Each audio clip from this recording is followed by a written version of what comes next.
At the family Christmas party, they gave gifts to everyone. One by one, the kids were called up, cousins from out of state, nieces and nephews I hadn't seen in years. Even Lexi, who was born just last spring, got a box wrapped in gold foil with her name on it.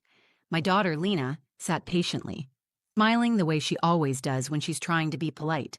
She's 9, old enough to understand when something's not right, but still too young to know how to speak up in a room full of adults. The pile of presents slowly disappeared. Crumpled paper gathered at people's feet. The laughter got louder. And then silence. There were no gifts left under the tree. Not a small one, not a forgotten one, hiding behind a stocking. Nothing. Lena looked down at her hands. She didn't cry. She didn't ask why. She just folded them neatly in her lap and said nothing. I saw the way her fingers twisted slightly, the way her foot tapped against the leg of the chair. That was how I knew she was hurt, and no one said a word. My heart was pounding, but I stayed still. I watched the people around us. My husband's cousins, his uncles, his sister, even his mother, Deborah, move on like nothing had happened. Wrapping paper crinkled. Someone turned the music back up. Lena had spent 3 nights drawing a card for Deborah. She used gold glitter for the edges and wrote, "Merry Christmas, Grandma," in her best handwriting. I remembered her asking if she should give it to her before or after she opened her gift. She never got the chance to decide. I leaned forward to say something, to call it out, to demand an explanation. But before I could speak, Eli stood up. My husband doesn't make scenes. He's the one who de-escalates, who smooths over conflict with quiet phrases and calm glances. But this time, he didn't look calm. He walked over to the fireplace, reached behind one of the stockings, and pulled out a white envelope. He turned around to face the room. "This," he said, loud enough for everyone to hear, "was supposed to be opened last." The entire room froze. Conversation stopped mid-sentence. Deborah narrowed her eyes. Lena looked up from her lap. Eli walked the envelope over to her. He didn't say anything else, just handed it to our daughter and nodded. And for the first time all night, every single person in that room paid attention. Christmas Eve had always been a big deal at the Morgan house. Eli's parents, Deborah and Walter, hosted it every year in their oversized 2-story home just outside Columbus. The kind of place with a 7-foot artificial tree in the front window, garland on the staircase, and a buffet table lined with store-bought platters from the same upscale market they always bragged about. Everything looked perfect, but it always felt cold. This was my 11th year spending the holidays with them. I knew the rhythm by now, who brought which casserole, which cousin would arrive late, and how Deborah would give me that once over as soon as I walked through the door. Her comments were never direct, but always sharp. "You wore flats again this year?" she asked, smiling as she kissed my cheek. "Comfort first, I suppose." I smiled back and didn't flinch. I had stopped reacting a long time ago. Eli squeezed my hand as we stepped inside, our daughter Lena holding tightly onto mine. She wore a red velvet dress with a white bow clipped into her curls. She had insisted on bringing the Christmas card she made for Deborah. She drew a fireplace, a tree, and Deborah holding a tray of cookies with "To Grandma, Love Lena" written in gold marker. Eli's sister, Melissa, was already there with her kids, plus a dozen cousins and extended relatives I saw once a year, but never really got to know. They all greeted each other like one big, happy family. I stood at the edges, helping Lena out of her coat and hanging it next to the others. There's a strange kind of loneliness that comes from being surrounded by people who treat you like a guest in a life you married into. I knew most of their names. I remembered birthdays and sent thank you cards, but I was never one of them. Not really. Eli felt it too, I think, but he never said it out loud. He loved his family. He didn't want to pick sides. I never asked him to. Lena tugged at my sleeve and whispered, "Can I give Grandma my card now?" Her eyes were bright and her cheeks were already flushed from the cold. "Maybe wait until after presents," I told her. "She might be busy right now." We moved to the living room. The tree was lit, the fireplace was on, and the floor beneath the tree was packed with gifts.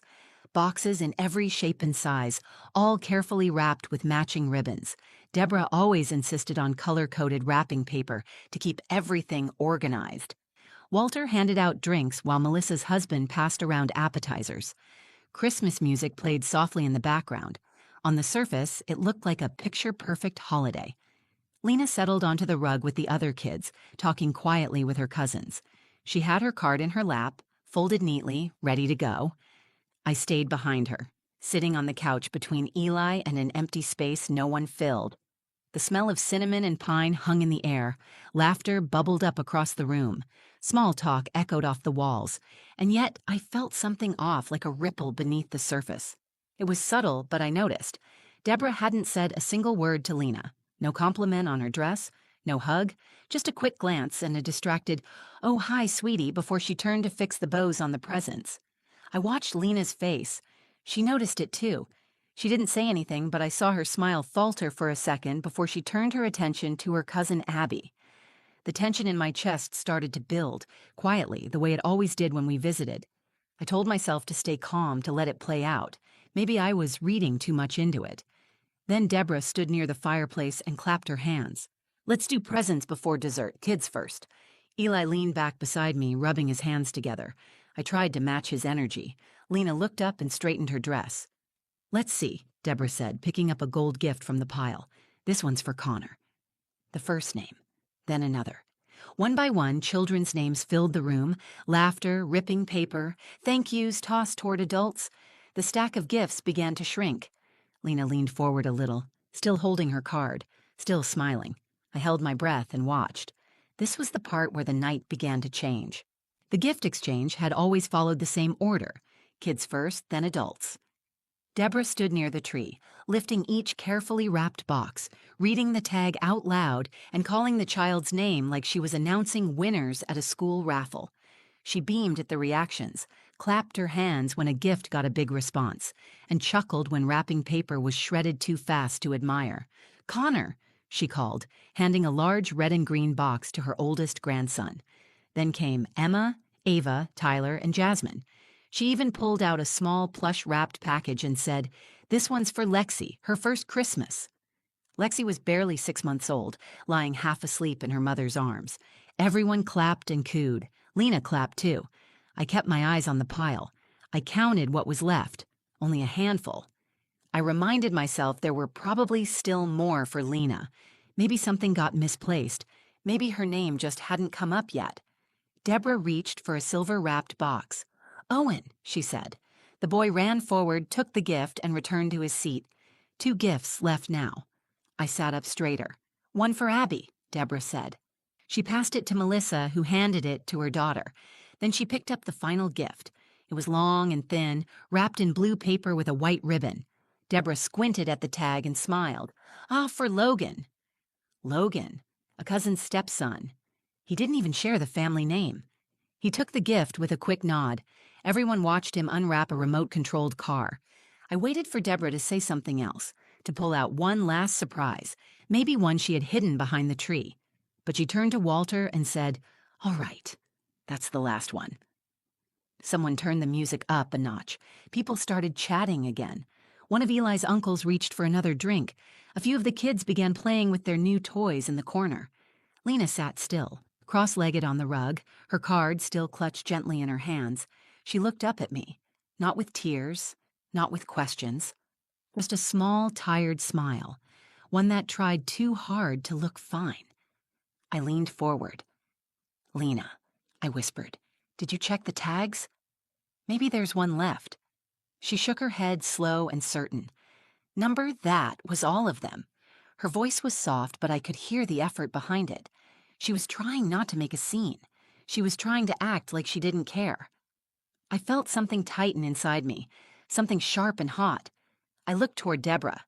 She was laughing at something Melissa said, sipping from a wine glass, already moving on. She had looked Lena in the eye when she called every other child's name. She had seen her sitting there, and she had chosen not to say anything. This wasn't a mistake. Lena unfolded the card in her lap and looked down at it. Her fingers traced the edge of the paper. She didn't ask what happened. She didn't ask where her gift was. She just sat there, pretending like it didn't matter. I couldn't breathe for a moment. Eli was next to me, unusually quiet. He hadn't spoken once since the gifts began. I looked at him. His eyes were locked on Lena, his jaw tight. Something was building behind his silence. "I'm going to say something," I said under my breath. Wait, he replied. Just wait a second. For what? He didn't answer. I sat back, my hands clenched, heart pounding. My daughter had been excluded in front of more than 20 people, and no one said a word. Not Melissa, not Walter, not a single cousin or aunt or uncle. The silence was almost worse than the slight itself. It was a shared decision to ignore it, to let it happen. I reached for Lena's hand. She let me take it, but her eyes were still fixed on the empty space beneath the tree. The music played. Conversations picked up. A tray of cookies was passed around, but I couldn't hear anything clearly anymore. All I could feel was the burn of humiliation from my daughter and the ache of every moment she would remember from this night. And then Eli stood up. He didn't say a word at first. He walked to the fireplace and reached behind one of the stockings. When he turned around, he was holding a plain white envelope. He looked around the room. This, he said, his voice steady, was supposed to be opened last. The room went still. People stopped talking. Deborah slowly turned her head. Melissa blinked, confused. Every pair of eyes followed Eli as he walked the envelope across the room and gently placed it in Lena's hands. Eli handed the envelope to Lena and stepped back. No one moved. The air in the room changed, like someone had cracked open a window in the middle of a snowstorm. The warmth was gone, replaced by something sharp and cold. Lena looked at the envelope, confused. It was unmarked, just a plain white rectangle sealed at the flap. No ribbon, no tag, no decoration. She held it delicately, like it might break in her hands. "Go ahead, sweetheart," Eli said gently. She glanced at me, as if asking permission. I nodded. My throat was tight and my hands were shaking, but I kept my voice steady. "It's okay, open it." Around us, voices had fallen silent. People were watching, but trying not to make it obvious. Some shifted in their seats. Others sipped their drinks with sudden interest in the floor. Deborah crossed her arms. Her mouth pressed into a thin, irritated line, like someone had interrupted a speech she hadn't finished giving. Lena carefully tore the envelope open along the top. She reached inside and pulled out two things. The first was a small stack of white papers folded together. The second was a handwritten note, written in blue ink. She opened the note first and read quietly, her lips moving as her eyes followed the words. When she finished, she looked up at her dad with wide eyes. "What does it say?" I asked her. She looked back down and read it aloud, her voice barely more than a whisper. "To my daughter, Lena, for the girl who brings light wherever she goes. Let's chase the northern lights this year. Iceland awaits. Love, Dad." A hush fell over the room, thicker than before. Even the music in the background felt like it had faded out. Lena looked at the folded papers again and opened them. Inside were two printed tickets, one adult, one child, departing from Chicago to Reykjavik, round trip, first class. I looked at Eli, stunned. "You planned this?" I asked, my voice low. He nodded, not taking his eyes off Lena. "Weeks ago. I booked it the same night she told me she wanted to see the stars somewhere that didn't have streetlights." I remembered the conversation.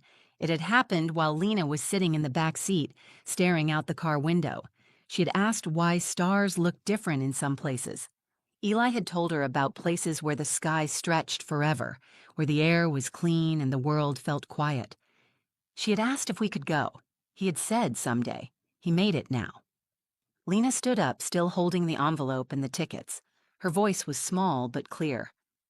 "We're really going?" Eli bent down to her level. "We are. You and me, northern lights, hot cocoa, snowmobiles, all of it." She threw her arms around him and hugged him tight. Her red bow pressed into his shoulder. She buried her face in his neck. For the first time all evening, she wasn't pretending to be okay. She didn't have to. I felt tears well up, but I didn't wipe them away. I wanted her to see it. I wanted her to know that this moment meant something bigger than a plane ticket. It was a correction, a declaration. She had been made invisible, and now her father was making sure she was seen in the most undeniable way. Across the room, Deborah's expression tightened. She picked up a discarded piece of wrapping paper and smoothed it flat against her knee, like it mattered. Walter cleared his throat but said nothing. Someone murmured, "Wow," behind us. Eli stood up and put his arm around me. She needed something that wouldn't be forgotten, he said, "so I made sure it wouldn't be." Melissa walked over, smiling nervously.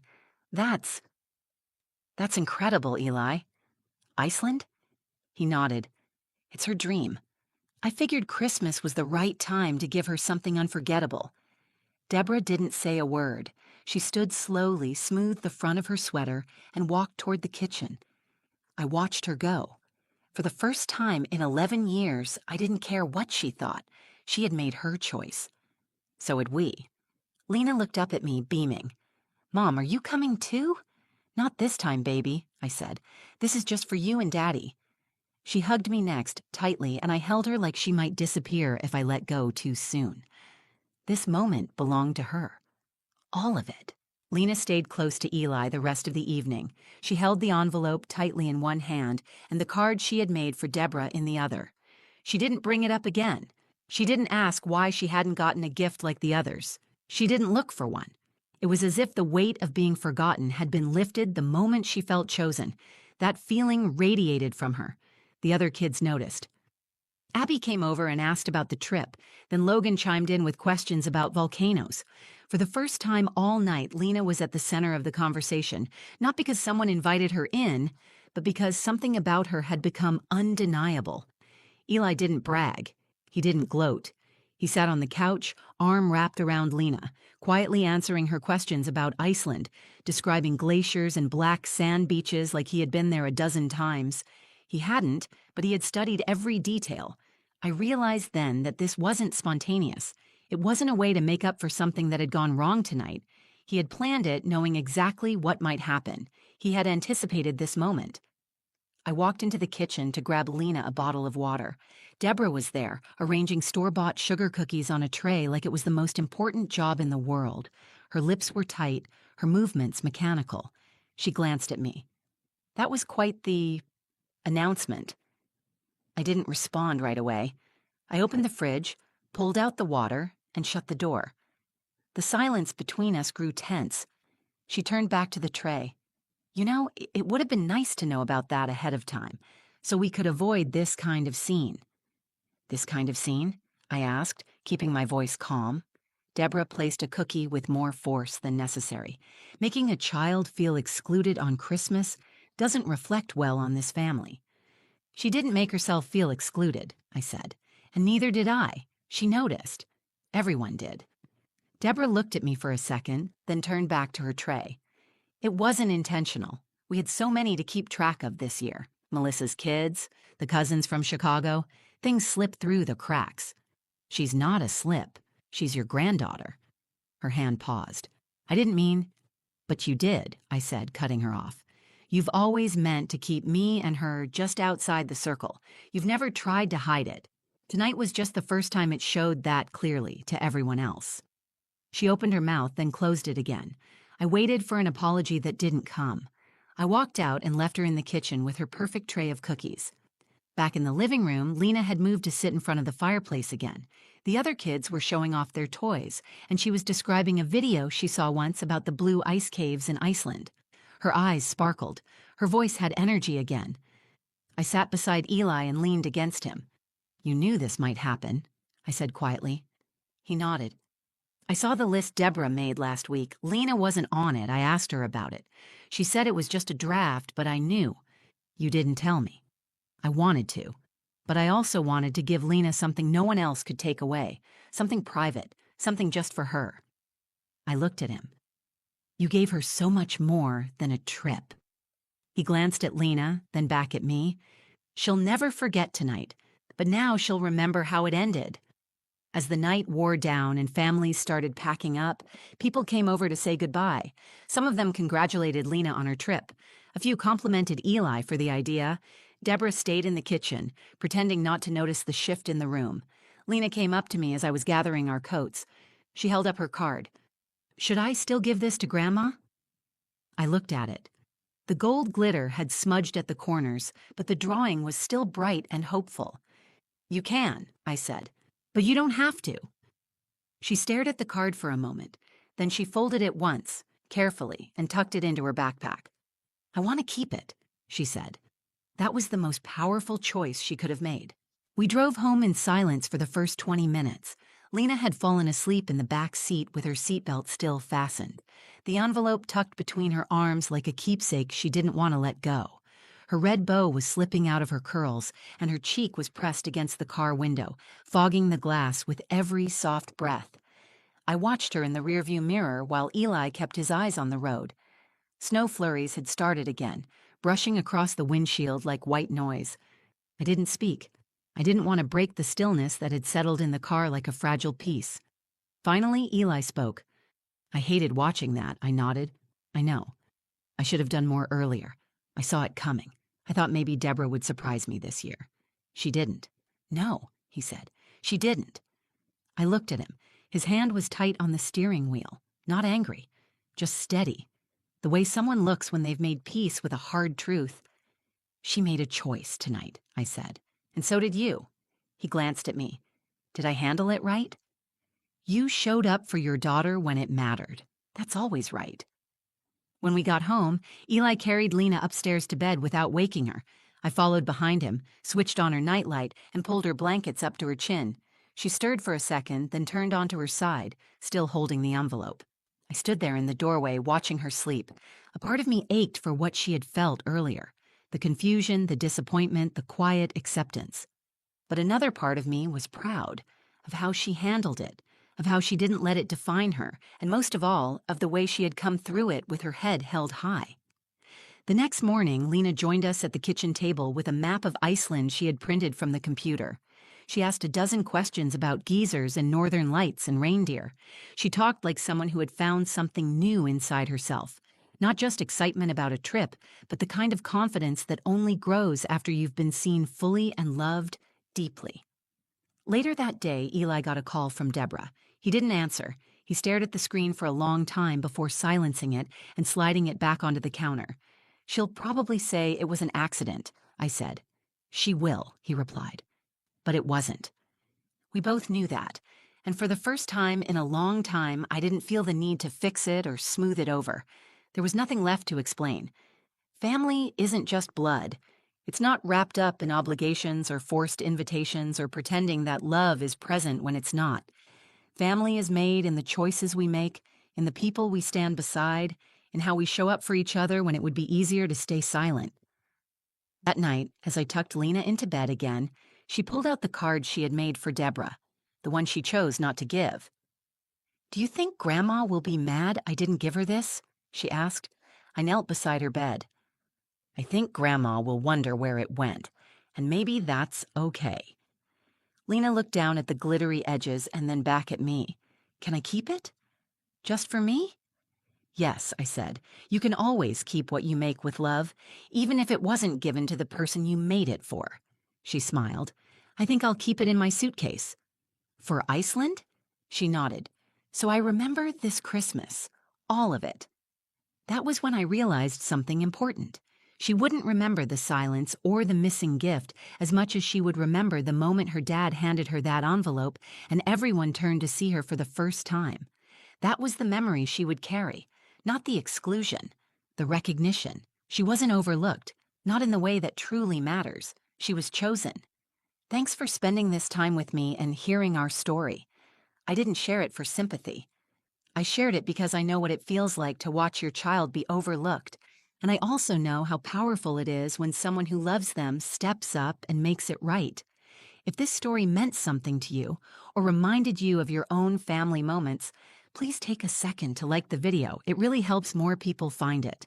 Share it with someone who needs to be reminded that quiet love can speak louder than anything else. And if you want more real, emotional stories like this one, go ahead and subscribe to the channel and turn on notifications so you don't miss what's next. Drop a comment below if you've ever had a moment where someone made your child feel invisible, or where someone reminded them just how much they mattered. Thank you for being here. I'll see you in the next story.